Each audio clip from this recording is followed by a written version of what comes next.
ભરતસિંહ એક મુઠ્ઠી ઉચેરો માનવી વાવડીના પાદરમાં અને એને ચીઠી લખી, નાની એવી કાગળની ચીઠીઓ કે રાજના કાયદા ફેરવા હોય તો ફેરવી નાખજો,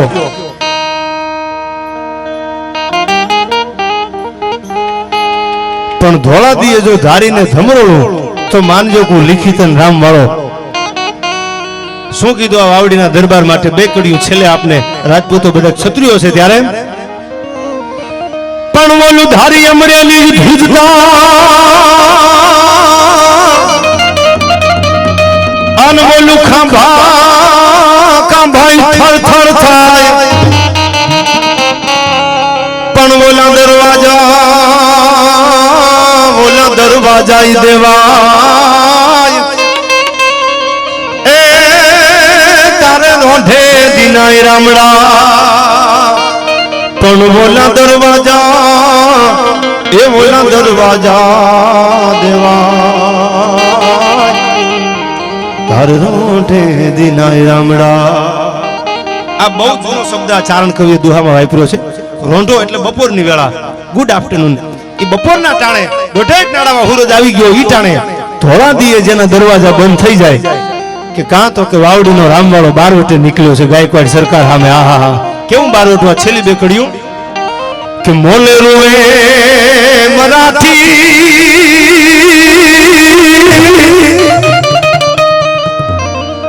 એ મોલે રૂવે મરાઠી. ગાયકવાડ સરકારની સામે બારવટું વિક્રમસિંહ મરાઠા ભરતી થઈને આવેલા એટલે એને કીધું, મરાઠાની બાયુ પોતાના કંથને પોતાના ધણીને ભલામણ કરે છે કે તમે બધા રાજની ચાકરીઓ છો, તમે આ નોકરી કરો છો, પણ જોજો અમે એવું નામ સાંભળ્યું છે કે વાવડીનો કોક દાઠી દરબાર રામવાળો બારવટે નીકળ્યો છે અને દુશ્મનને થરપવા માંડ્યો છે. જોજો ક્યાંક એનો ભેટો ન થઈ જાય તમને, નકર અમારા ચૂડીને ચાંદલા ભાંગી જાય. અમારે આ મોલે બેઠા બેઠા રોવા સિવાય બીજો રસ્તો નથી. તમે રામવાળાની ધ્યાન રાખજો. એ ભલામણ પોતાના કંથને કરે છે. એનું આ ગીત કે મોલે રોવે મરાઠી એ મોલે રોવે મરાઠી એક તું છેડજો કાઠી લડવા માનો લાઠી.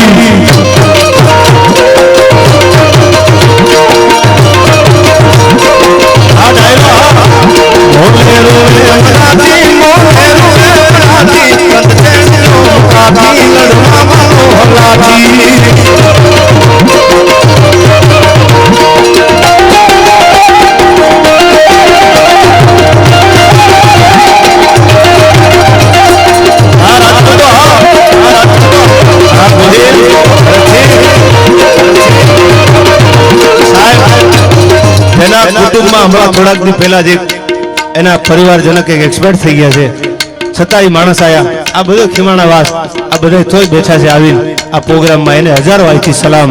કારણ કે સાહેબ બહુ જૂનો ભગત બાપુનો દોહો છે કે મીઠપ વાળા માનવી જેથી જગ છોડીને જાય તેથી કાગા એની કારણું ઘરે ઘરે મંડાય.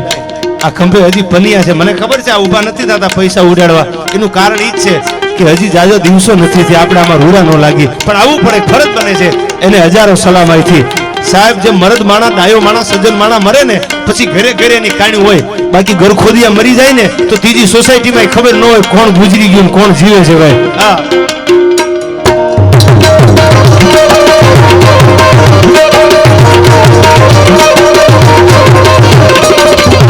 કાળું રામ કેવો કેવો ને કેવો, કાળું ભાનો રામ કેવો ચૂપે ભગવાન જેવો, આશીર્વાદ દેવો દિલથી જમીન દેવો.